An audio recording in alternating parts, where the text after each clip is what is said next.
আসসালামু আলাইকুম everyone, welcome back to my channel. আজকে আমি একদম নতুন পদ্ধতিতে ডিম পরোটার একটা সহজ রেসিপি শেয়ার করব। সকালের নাস্তার ঝটপট সমাধান এই ডিম পরোটাটা। এর থেকে সহজ নাস্তা আর হতেই পারে না। মাত্র 10 মিনিটেই তৈরি করে নিতে পারবেন এই ডিম পরোটা। এই পরোটাটা ঠান্ডা হওয়ার পরেও কিন্তু নরম আর সফট থাকবে।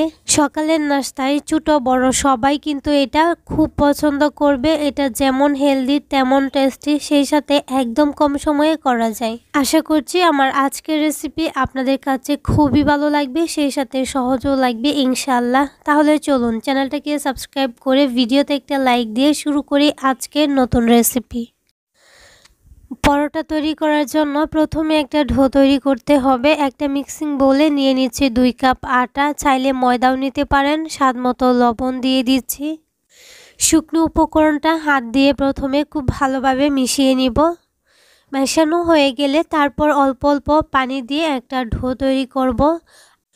পরোটাটা নরম তুলতুলে আর সফট থাকার জন্য এখানে টিপসটা হচ্ছে, আমি এখানে কুসুম গরম পানি নিয়েছি। নর্মাল পানি দিয়ে এটা ডোটা তৈরি করতে যাবেন না, তাহলে কিন্তু পরোটাটা শক্ত হয়ে যাবে।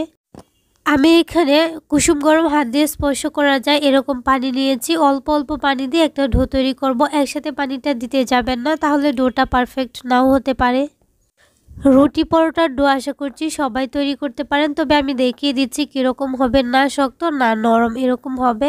আর এই পর্যায়ে এসে আমি দিয়ে দিচ্ছি তেল। তেলটা লাস্টে দিলে হয় কি, এই ডোটা অনেক বেশি সফট হয়, নরম হয়, যেটা দিয়ে পরোটাটা বানাতে একদম ইজি হয়, এত বেশি কষ্ট হয় না। এখন এটাকে রেস্টে রেখে দেব 5 মিনিটের জন্য। এদিকে আরেকটা মিক্সিং বোল নিয়েছি, আর তার মধ্যে নিয়ে নিয়েছি একটা বড় সাইজের পেঁয়াজ, এখানে 2 টেবিল চামচ হবে। তার মধ্যে দিয়ে দিয়েছি কাঁচামরিচ, 2টা কাঁচামরিচ একদম ছোটো করে টুকরো করে দিয়েছি। স্বাদ মতো লবণ দিয়ে প্রথমে এই পেঁয়াজটাকে ভালোভাবে কচলিয়ে নিব। পেঁয়াজটা যাতে ভালোভাবে নরম হয়ে যায় তার জন্য আমি মাখিয়ে নিয়েছি। পেঁয়াজটা দেখেন অনেকটাই নরম হয়ে গেছে। এখন এখানে আমি দিয়ে দিব 2টা ডিম। এখানে 3টা ডিম দিতে পারেন 2 কাপ আটার জন্য। যেহেতু এই ডিমগুলো একটু বড় সাইজের, যার জন্য আমি 2টা দিয়েছি। যদি লাগে পরে আবারও দিয়ে নিব। সকালের নাস্তায় এত সহজ একটা পরোটার রেসিপি হলে এই পরোটাটা আপনি চাইলে যে কোনো সস দিয়েও খেতে পারেন, চাইলে কোনো তরকারি দিয়ে, আবার চাইলে এমনিও খেয়ে নিতে পারেন, খুবই টেস্টি হয়। এখানে ধনিয়া পাতা দিয়ে দিচ্ছি 2 টেবিল চামচ, আর 1/4 টিস্পুন দিয়ে দিচ্ছি চিলি ফ্লেক্স। এখন সবগুলো একসাথে মাখিয়ে নিব। তো আপনি চাইলে এখানে চিলি ফ্লেক্সটা স্কিপ করতে পারেন। দিয়ে দিচ্ছি অল্প একটু দুধ, এখানে 2 টেবিল চামচ হবে। এতে করে এই পরোটার টেস্ট আরও বেশি আসে। আপনারা চাইলে এটা নাও দিতে পারেন, তবে দিলে কিন্তু খুব ভালো লাগে এই পরোটাটা খেতে। এখন এটাকে একটা সাইডে রেখে দিচ্ছি। আর দেখেন এদিকে এই ডোটা কিন্তু অনেকটা বেশি সফট হয়ে গেছে, যার ফলে এই পরোটাটা তৈরি করা একদমই সহজ হয়ে যায়। সেম রুটি বানানোর ক্ষেত্রেও কিন্তু এভাবে আপনারা ডোটা তৈরি করতে পারেন, তাহলে আপনি রুটিগুলো খুব সহজে বানিয়ে নিতে পারবেন। একটা বোর্ডে নিয়ে লম্বা করে একটা রোলের মতো করে নিয়েছি। এখন একটা নাইফ দিয়ে আমি লেচিগুলো কেটে নিব। এভাবে যদি কাটেন তাহলে সবগুলো রুটি সমান হবে, সবগুলো লেচি সমান হবে। এখন যেটা করব, একটা একটা লেচি হাতে নিয়ে এরকমভাবে গোল বলের মতো করে নিয়েছি। এতে করে রুটিটা অনেক বেশি গোল হবে।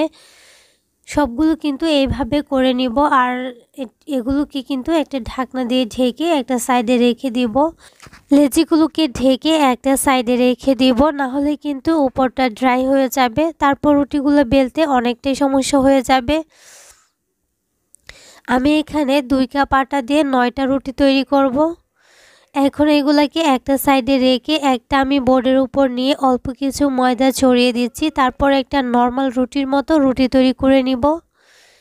রুটিটা কিন্তু পাতলা হবে, কারণ এই রুটিটা ফ্রাই করার পর কিন্তু অনেকটাই বড় হয়ে যাবে পরোটাটা, যার জন্য একটু পাতলা করেই বেলে নেওয়া উচিত।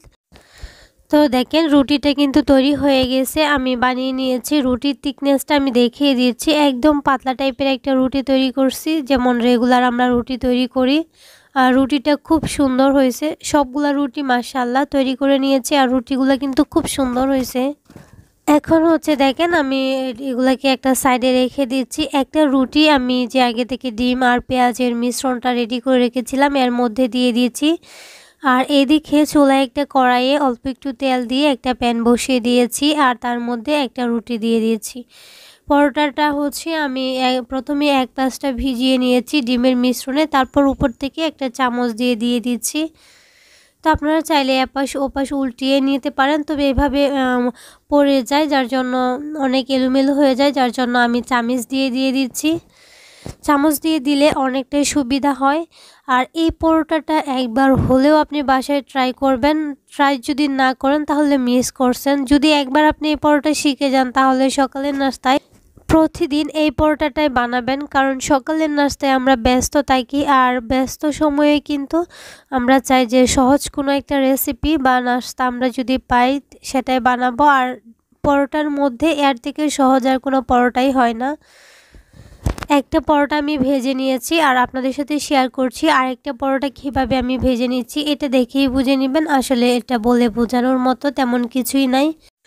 পরোটাগুলো খুব সুন্দর একটা গোল্ডেন ব্রাউন কালার করে ভেজে নিয়েছি। সেই সাথে আপনাদেরকে একটা রিকোয়েস্ট করছি, যারা আমার চ্যানেলে আজকে নতুন আছেন, যদি আমার রেসিপিগুলো আপনাদের কাছে একটু ভালো লেগে থাকে তাহলে প্লিজ চ্যানেলটাকে সাবস্ক্রাইব করে পাশে থাকা বেল আইকনটা অন করে দিবেন। আর হ্যাঁ, যারা অলরেডি এই কাজটা করেছেন তাদেরকে অসংখ্য ধন্যবাদ। আর যদি আমার আজকের রেসিপিটা ফেসবুক পেজ থেকে দেখে থাকেন তাহলে প্লিজ পেজটাকে ফলো করে দিতে ভুলবেন না। দেখেন পরোটাগুলো এত সুন্দর হয়েছে, তবে হ্যাঁ এই পরোটাগুলো ভাজতে কিন্তু একটু তেলের পরিমাণ বেশি লাগে।